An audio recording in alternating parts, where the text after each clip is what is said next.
My name is Luke Miller. I'm here to present on some work that I've done with my colleagues Julie Cohen and Jim Wyckoff, who are also at the University of Virginia with me, and Susanna Loeb, who is now at Brown, where we are interested in the ways in which principals, in middle school principals in New York City are implementing two key district policies.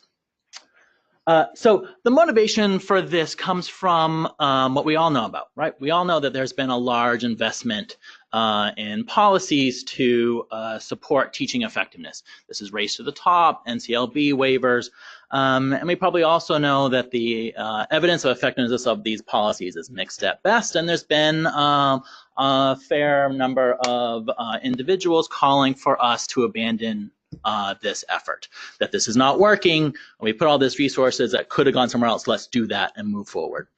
But we want to take a step back, partly because as we go in and interact with divisions and, sorry, I'm in Virginia, and districts are called called divisions in Virginia.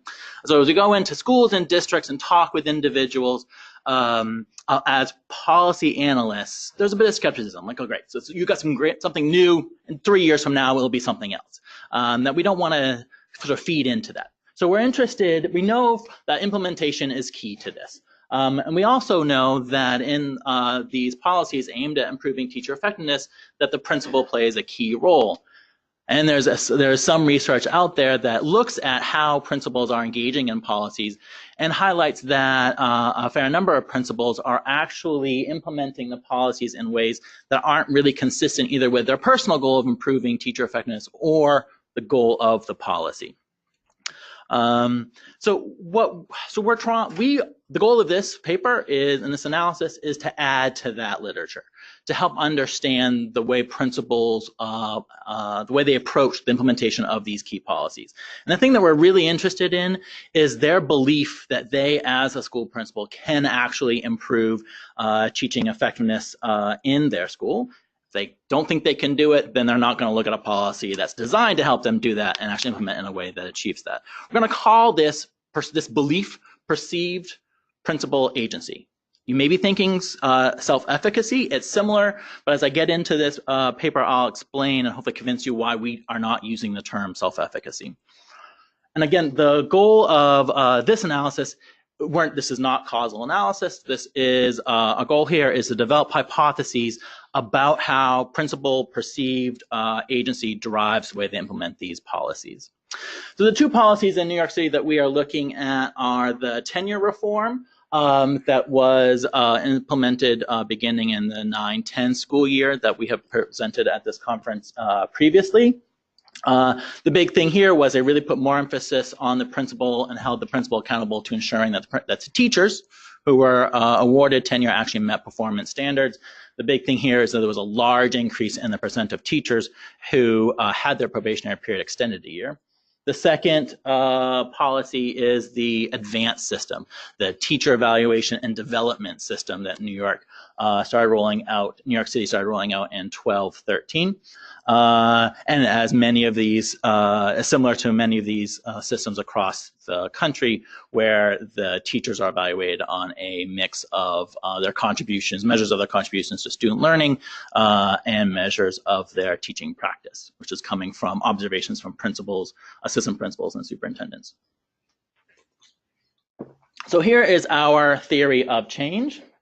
All of these policies, right, are aimed here at this blue box. They want to increase the effectiveness of the teacher workforce with the idea that once we do that, school student outcomes will improve. The way that we improve the effectiveness of the teacher workforce is really through two mechanisms. One is taking the teachers that are currently in our schools and helping them be more effective. And the other is through teacher compositional change, attriting out the teachers who are ineffective and are unlikely to become effective, and retaining the ones that are. The analysis I'm presenting to you today is focused on these components, where in order to affect those two mechanisms of developing the effectiveness of teachers in your school, the principal needs to take certain strategic policy actions to implement these policies. The way that they implement these policies, we believe, is driven by their beliefs that they can actually impact teachers. And then down here in the green boxes are actually some of the things that the prior two studies have talked about, where we're going to be looking to see, looking at this relationship between perceived principal agency and strategic actions controlling for these principal and school attributes. You see here that the perceived principal agency, we are going to create several measures for that. That we are interested not just in their ability to improve the teachers in their school, but also their beliefs and the principal's beliefs in their ability to improve specific types of teachers. So we have measures for pre-tenure teachers, post-tenure teachers, teachers who the principal believes are performing below expectations, and teachers who the principal believes are performing at or above expectations.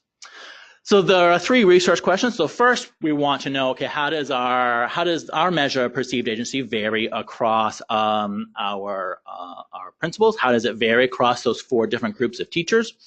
We're going to be looking at, okay, well, in question two, do these observable characteristics of the principal and the school seem to predict the principal's perceived agency? And then finally, how does that perceived agency correlate with a set of strategic actions that we have developed measures for to implement these two policies? So I've said that we are we're situating this study in middle schools in New York City. Two key sources of data are a survey that we administered in the spring and early summer of 2016. We sent this to all 494 middle school principals. Middle schools we define as schools that serve 6th, 7th, or 8th grade. We got a 52% response rate after Herculean effort. When we did look at the characteristics of the respondents and non-respondents, they're similar. We then followed that survey up with in-depth interviews with 40 of our sample of survey respondents. We're able to link all of this to the same administrative data that was used in the prior two studies. We also have information on the tenure decisions, given that that's a key policy that we're looking at. And the models the results of the models that I will show you, we're running these both with and without measures of the teacher effectiveness in the school and student achievement at that school. The idea being that is what the principal sees in their school may influence how they think they can influence it. We bring this in as we measure this before the principal became a principal at that school, but there's a large number, about 20% of our sample are actually the school's founding principal, and thus there are no prior measures. Okay, so I mentioned that we have these four measures of perceived agency. And again, this is to improve teacher effectiveness, which comes through development and through compositional change. So we have 8 questions from our survey. The box on the left is showing you the questions about the principal's belief that they can develop teachers, again, for the pre-tenure, post-tenure, above and below expectations. And then on the right, the teacher compositional, these are asking, okay, for a teacher, pre or post-tenure, who's below, do you think you can convince them to leave your school? A teacher, pre or post, who's above, do you think that you can get them to stay? So I'm going to walk you through how we created the pre-tenure teacher perceived agency measure. So we took these 4 questions that are all about pre-tenure teachers. We then map the principal responses to these questions onto levels of agency, low, medium, and high, as you see here. We then defined a principal as having high perceived agency over pre-tenure teachers if they answered a lot to 3 or 4 of these 4 questions. We assign that principal to a low agency if they responded not at all or some, a low agency response to 3 or 4, and everybody else was put in the middle group. We did that again for the remaining 3 perceived agency measures. So here's what the distribution of those 4 measures. So on the left, the first 2 sets of 3 bars are showing you agency over this experience dimension, pre and post teachers. And the second on the right are showing you the distribution over the performance of the teachers, below or at or above. First thing you see is that the vast majority of our sample are middle agency principles. That is in part a desire that we wanted to, because as you'll see as we look at this, we are not interested in, we've chosen specifically not to look at the linear relationships between some continuous measure of agency and strategic action, that we really are going to be focusing on the high versus low perceived agency principles and how they implement these policies, with the idea, again, of highlighting these hypotheses that we can test later. So what you do see that if you look at the agency, that principals are much more likely to have low perceived agency over post-tenure teachers than pre-tenure teachers. Principals are also more likely to have high perceived agency over pre than post. And they are also more likely to believe that they that they're limited in their ability to improve teachers who are below expectations, the people who probably need the help the most, and they're more likely to have high agency over those who are already meeting or exceeding expectations. So here are two quotes from principals from the interviews that speak to this. I'm not going to read them because I'll have negative flashbacks to 8th grade reading class with Mrs. McHugh. Instead, I'm going to describe them. So the quote up here about pre-tenure teachers, the principal is saying, listen, the school I teach in, we just have a hard time recruiting veteran teachers. And so therefore, who I'm going to get? I'm going to get the new ones. So I'm going to work my best. I'm going to design systems to take the individuals who are willing to come here and help them be good. And if they aren't, well, fine. After 1, 2, 3 or 3 years, we'll encourage them to leave. The second quote is talking about the value of leveraging these policies to give feedback to the experienced teachers, the effective teachers. That those teachers are often the teachers who view these policies, and these policies aren't directed at me. You're not interested in me. You don't care about me. So again, there's sort of these quotes are talking about how principals are taking what they have in their school and figuring out ways to help improve teaching effectiveness. Okay, so I know we're probably not supposed to put any equations up here. I broke that rule. Sorry, I know. I've been around since day one of this thing. I should know this, but I broke the law.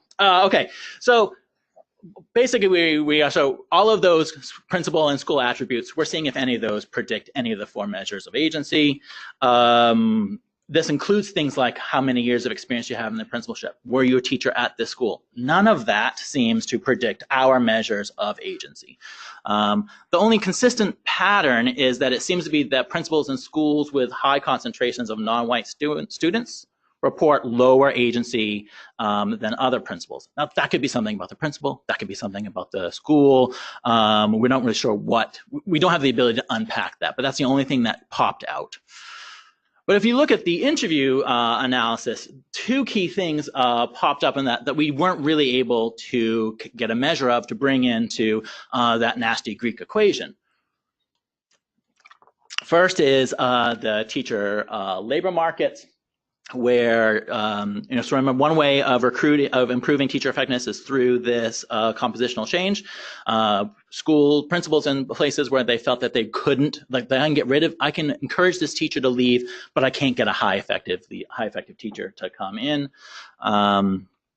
Superintendents, this particularly came out with a tenure decision where the principal makes a recommendation, the superintendent, the local superintendent actually makes the final decision. That some principals, the low agency principals, felt I'm not in control of this. The high agency principals, though, felt that they had the ability to craft the case, what they made to the superintendent to get the superintendent to agree with what they wanted. Okay, so moving on to our third question, which again, where we're looking to see the strategic actions and see if there are different strategic actions taken between low and high perceived agency principles. So we've got 3, I'll talk about 3 strategic actions around implementing the tenure reform. One is the percent of teachers that principal extended. Once they extend a teacher, the approaches that they take to trying to help that teacher improve, and then the number of teachers that they counsel out. Around the strategic actions for the evaluation system. So we've got those 4 groups of teachers. We have questions in our survey that ask them, how many conversations did you have with teachers of this type that lasts at least for 5 minutes over the course of the year about instructional practice. And now, so again, nasty equation. The key thing here is that I'll show you a table that show you difference in strategic actions between high and low, or high and low. Those coefficients will be comparing their strategic actions versus that middle group. But the stories I'm going to tell you are going around these F tests, where the F tests are telling us, okay, do low and high agency principles take different actions. So here are the results for the 3 strategic actions around teacher tenure reform.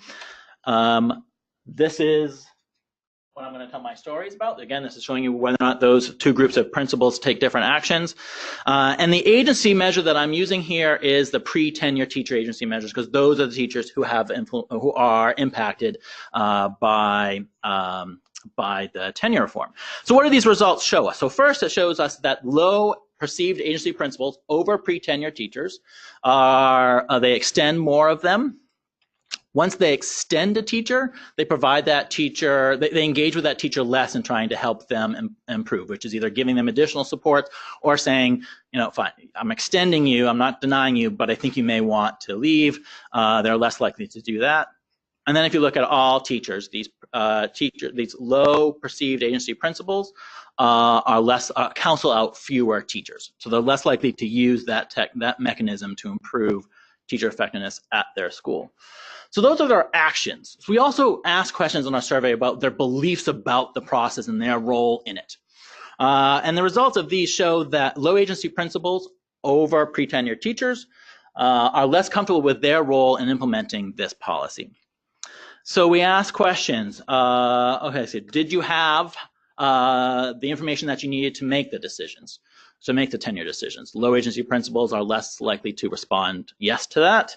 Low agency principals also feel that the current probationary period, low agency principals are less likely to agree that the current probationary period allowed for an accurate assessment of teachers. They don't have enough time to get the information they need to make the decision.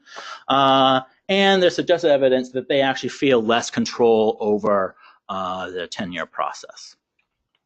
All right, moving on to the strategic actions around the second policy, this teacher evaluation. So here are the results for that. Now the difference here is that I am in each one of these, for each group of these 4, so I've got 4 teachers here, pre and post tenure on the top, the below and above expectations at the bottom. The agency that the way I'm characterizing agency in this table is on those group of teachers. So I'm looking at how many conversations did you, the principal, have with teachers who are below expectations in your school about their instructional practice? Agency there is their agency over below expectation teachers.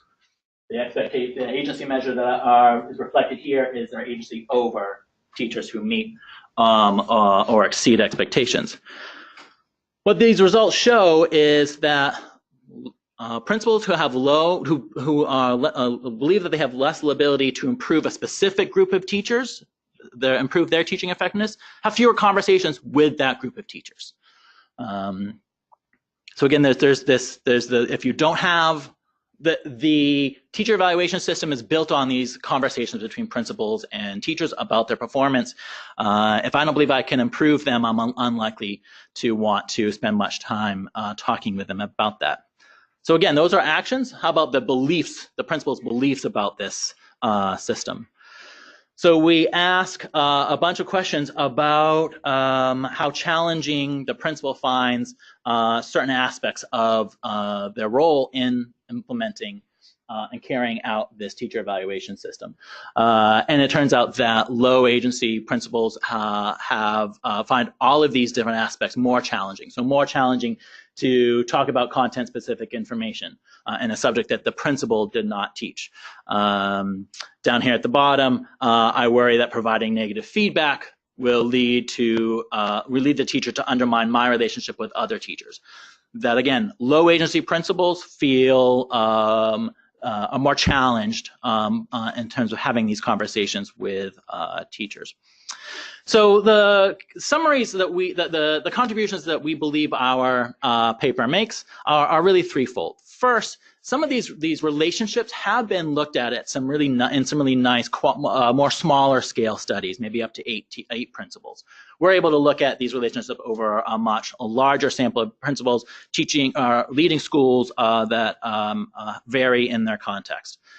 Our decision to highlight these relationships between high and low agency principals really is helping identify some of these key relationships that can be looked at later. If you actually go back and look at all of those numbers on those coefficients, a lot of times the high and the low, the strategic actions that the high and the low agency principals take are not statistically different from that big middle group, but they are different from at the extremes. And the other contribution is this focus on agency over specific groups of teachers within the principal's school. So we do find that agency does vary across principals. It does vary across teachers within a principal. And we also show that, at least with respect to the strategic actions, we look at that high and low agency principals are implementing these policies in a different way, where the high agency principals are looking at the policy, figuring out how to make use of it to achieve their goals. They're able to get more information quickly and make decisive decisions, where the low agency principals are struggling on those fronts. So, okay, so where do we go from here? Well, so the previous studies, well, what makes a principal an effective principal? Well, we, at least on observable stuff, what makes a principal have the belief that he can improve the effectiveness of the teachers in his or her school, the observable stuff that we have doesn't seem to predict that there's likely this thing about something about principal knowledge and skills that we are unable to have to collect with the data we have that could provide the key to unpacking that question. Okay, fine. So maybe we can't. So then the question is, okay, fine. Well, we've got principals with varying levels of agency. We need them to believe that they're the drivers of these policies in the local school. We need to get them to believe that they can. What can we do to sort of develop that belief within principals? This is where we're thinking about principal preparation programs, as well as the training that the districts provide to the principals about the value of this policy and how they can implement it to achieve their goals. And then, of course, if you remember the theory of change, all of this ends up with actually improving the teaching effectiveness in the school plus student outcomes, and we are moving into some of that work where we're seeing if this theory of change is actually playing out in New York City. Thank you.